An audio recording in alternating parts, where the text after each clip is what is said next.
İşte öyle bir şey.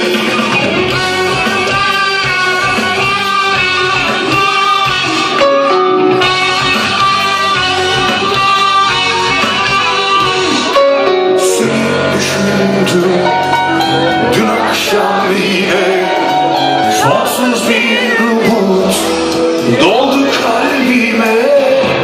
Bir de kendimi düşündüm sonra, bir garip duygu çöktü omzuma. Hani ıssız bir yoldan geçerken, hani bir korku duyar da insan, hani bir şarkı söyler içinden, işte öyle bir şey. Hani ıssız bir yoldan geçerken, hani bir korku duyar da insan, hani bir şarkı söyler içinden, işte öyle bir şey. Hani eski bir resme bakarken, hani yılları sayar da insan, hani gözleri dolar ya birden, işte öyle bir şey.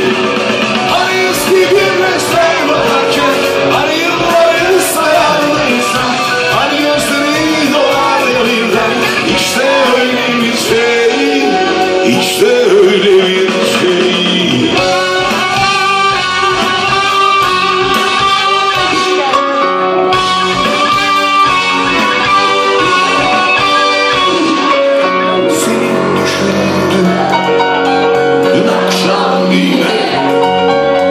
Sonsuz bir umut doldu kalbime. Bir de kendimi düşündüm sonra, bir garip duygu çöktü omzuma. Hani yıldızlar yanıp sönerken, hani bir yıldız kayar da insan, hani bir telaş duyar ya birden, işte öyle bir şey.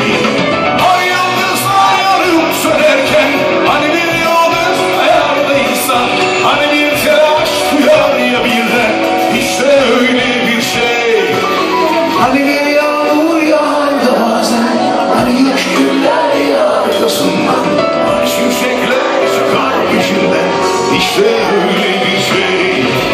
Hani bir yağmur yağar da bazen, hani yaş güller yağar arkasından, hani şimşekler çakar peşinden, İşte öyle bir şey, işte öyle